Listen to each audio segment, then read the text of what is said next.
Rough Night is the newest ladies' night out comedy film, written and directed by Lucia Aniello. And the biggest problem with this film is that it isn't funny. We don't get to see each other a lot because we're all so busy with our lives. Hey, but what are you doing for work these days? Well, singer-songwriter is the dream, party clown is the reality.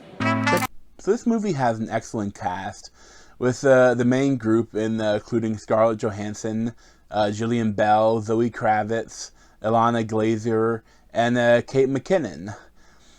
And, they have a relatively good repartee, although there's some odd stuff where the Jillian Bell character is, obsessed with Scarlett.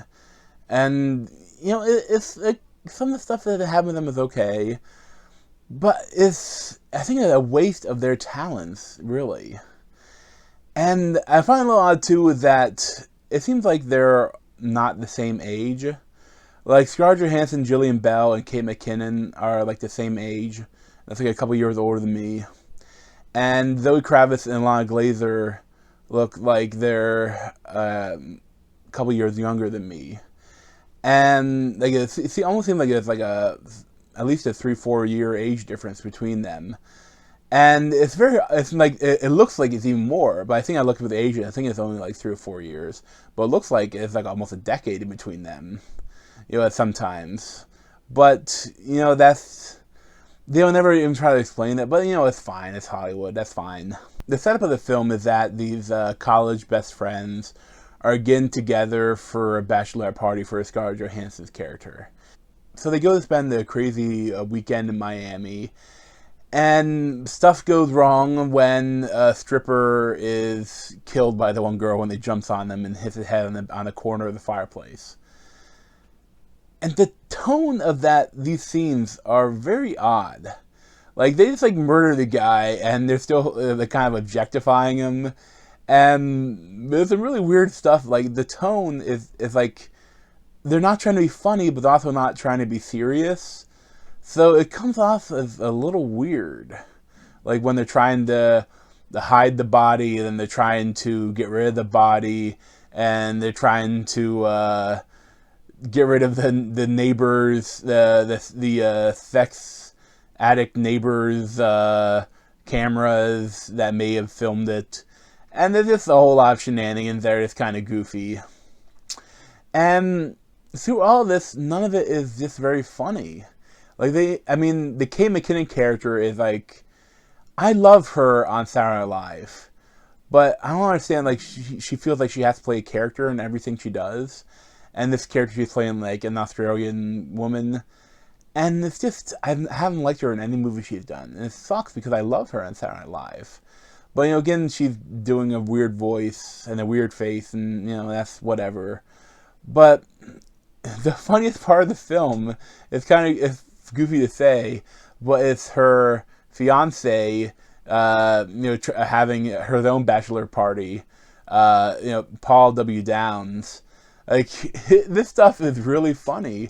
It is odd because you go from the unfunny scenes of the main characters to the funny scenes of the side characters.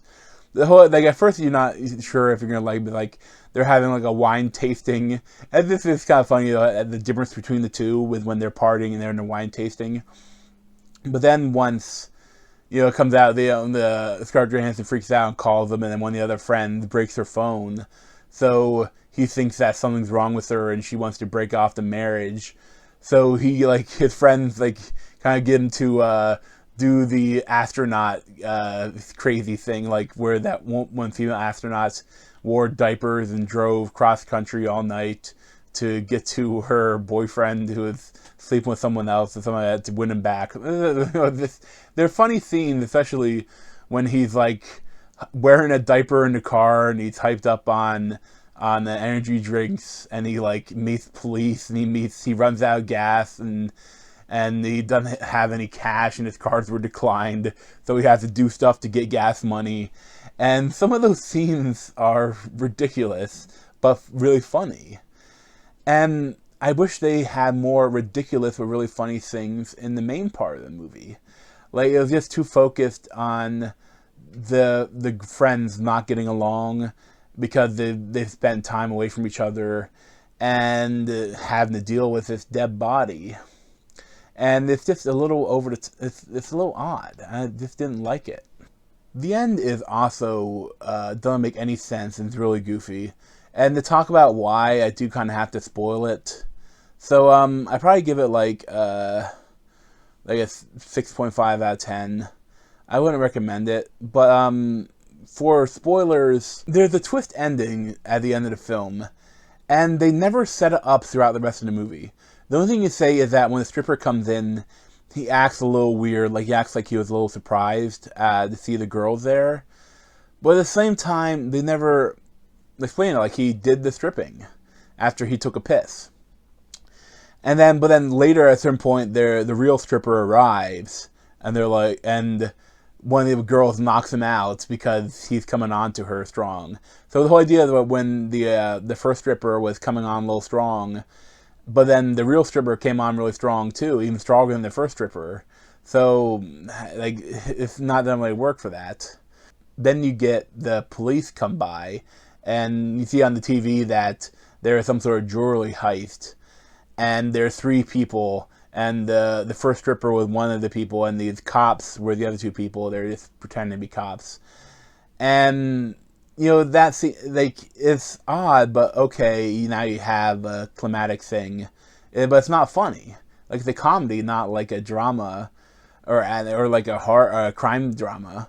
But when they get to, like, try to explain things, they didn't explain anything. Like, they're searching for the diamonds.